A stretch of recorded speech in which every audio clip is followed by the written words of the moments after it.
সুবহানাল্লাহ আলহামদুলিল্লাহ লা ইলাহা ইল্লাল্লাহ সুবহানাল্লাহ আলহামদুলিল্লাহ ইল্লাল্লাহ লা ইলাহা লা ইলাহা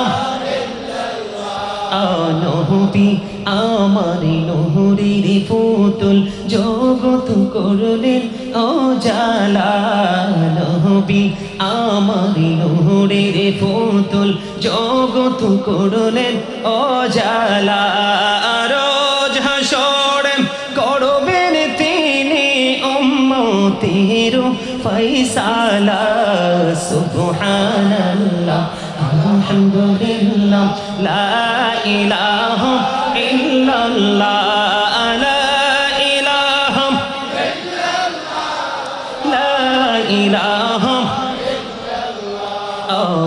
আরশি কুরসি লৌহ কলম সৃষ্টি যাহার ওসিলা আরশি কুরসি লৌহ কলম সৃষ্টি যাহার ওসিলা নিজে আল্লাহ খুশি হইয়া নাম রাখিলেন হাবিবুল্লাহ সুবহানাল্লাহ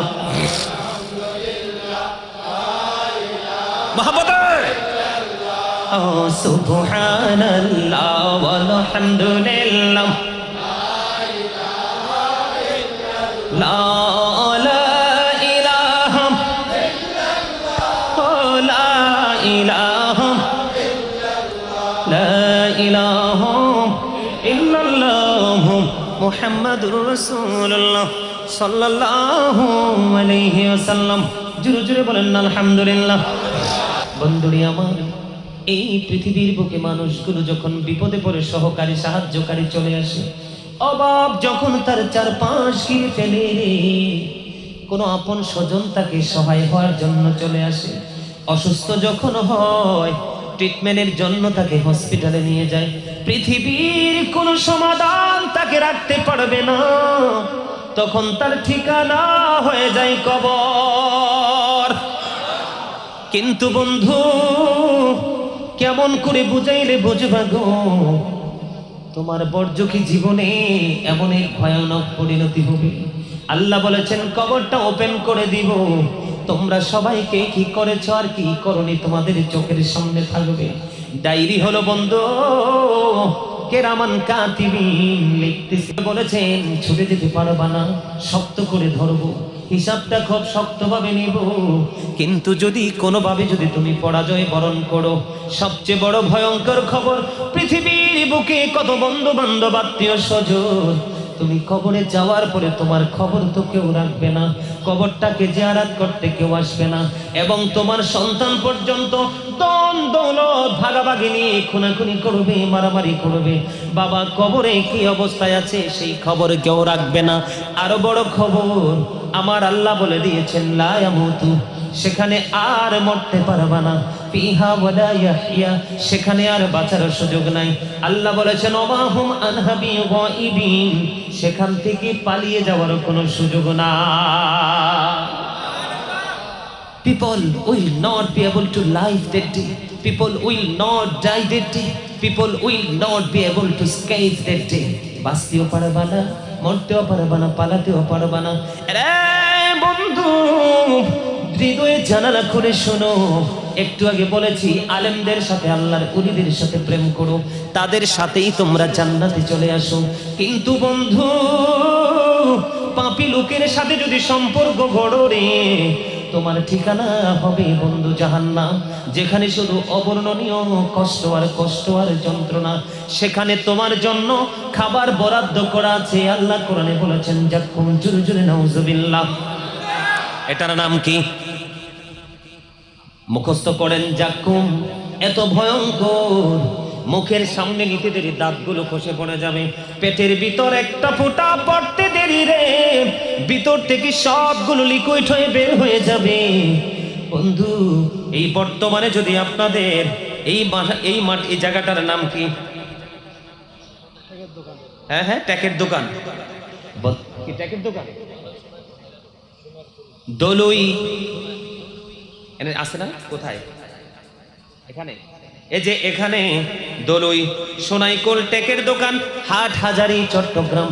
এই টেকের দোকানের মাঠে যদি একটা ফোঁটা পড়ে, এটা হাদিস শরীফ থেকে কালেক্ট করা, একটা ফোঁটা যদি জাক্ষম পড়ে রে, গোটা পৃথিবীর মাটি তাৎক্ষণিকভাবে বন্ধ, বিষাক্ত হয়ে যাবে।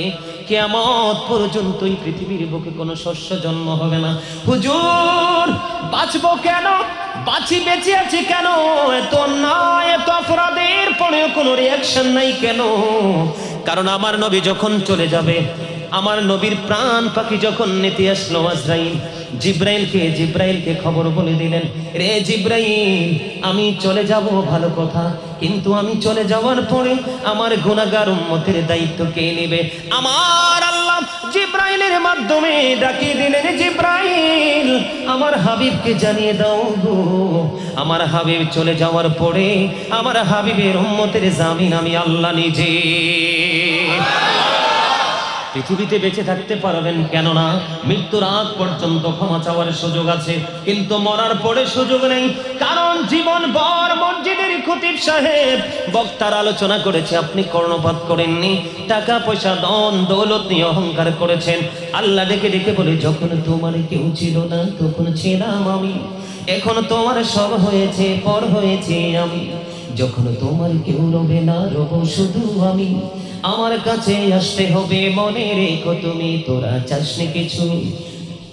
চাসনি কিছু কারো কাছে খোদার মধুর ছাড়া, অন্যের ওপর ভরসা ছেড়ে নিজের পায়ে দাঁড়া। জোরে জোরে কন্না আল্লাহু আকবার। আমার আল্লাহ এই কারণে পাহাড় পরিমাণ অপরাধ করার পরেও মানুষকে, আমার আল্লাহকে, নবীর উম্মতকে কোনো পাপের অনুযায়ী তাকে কোনো সাজা দেয় না, কিন্তু পরকালে তাকে মুক্তিও দিবে না। বন্ধু হাদিস শরীফের মধ্যে এসেছে, আমার নবী বলেছেন জাহান্নামীদের জন্য অনেক বড় ভয়ঙ্কর আযাব বরাদ্দ আছে, কিন্তু মজার খবর হলো পাপীদের জন্য আরেকটা নোংরা খাবার, সেটার নাম হলো তিনাতুল খাবার। ইয়া রাসূলুল্লাহ, ইয়া হাবিবাল্লাহ, নবী গো এই তিনাতুল খাবারটা কি গো নবী? আমার নবী বলে দিয়েছেন, এই তিনাতুল খাবারটা হলো আরেকটা জাহান্নামের নিংড়ানো রক্ত অথবা পুজ অথবা ঘাম। এটা একজন পাপীকে খাইতে দেওয়া হবে, কন্টিনিউ খাইতে হবে, বাঁচতেও পারবা না, মরতেও পারবা না, পালিয়ে যেতেও পারবা না, হাউমাউ করে চিৎকার করতে থাকবে জাহান্নামের মধ্যে পড়ে। জাহান্নামের পাহারাদার মালিক ফেরেশতা চিৎকার করতে করতে 40 বছর পরে একটা ডাক দিয়ে বলবে, চুপ থাকো, আর তার কাছ থেকে কোনো কিছুই পাওয়ার নাই। জোরে জোরে কন্না আল্লাহু আকবার। কত বছর পরে? মুখস্থ করেন, কত বছর পরে? আল্লাহু আকবার। ইয়া রাসূলুল্লাহ, আলহামদুলিল্লাহ বলছেন, বুঝতে পারছেন? এই জন্য বলেছি দেহ এবং আত্মা দুটার মধ্যে আকাশ পাতাল পার্থক্য। যার আত্মাটা জাকের তার দেহটাও জাকের, যার আত্মাটা গাফেল তার বডিটাও গাফেল। যার আত্মাটা জিন্দা তার দেহটাও জিন্দা, যার আত্মাটা মুর্দা তার দেহটাও মুর্দা। আপনি যদি সুন্দর জীবন চান, দুনিয়াতে সুখে থাকতে চান, তাহলে আমার নবীর সাথে প্রেম করেন।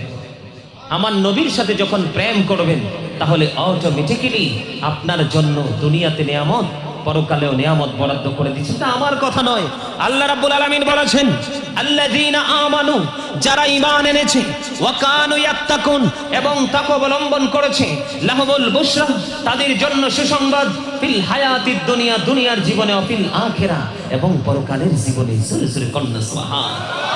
আরেকটু মহব্বতে পড়ুন না সুবহানাল্লাহ। নবীর সাথে প্রেম যদি করতে পারেন, তাহলেই জীবন হবে ধন্য। নবীর কাছ থেকে যত দূরে থাকবেন, ততই ক্ষয়ে যাবেন আপনি নগণ্য। ঠিক কিনা? নবীর সাথে প্রেমের দরকার আছে না নাই? আরো জোরে বলেন, নবীর সাথে প্রেমের দরকার আছে না নাই? নবীর সাথে প্রেম করবেন কি স্বার্থের জন্য? কি নবীর প্রেম ছেড়ে দিবেন? কেউ বিরিয়ানি দিলে, কাপড় দিলে, একটু সুবিধা দিলে ছাড়বেন?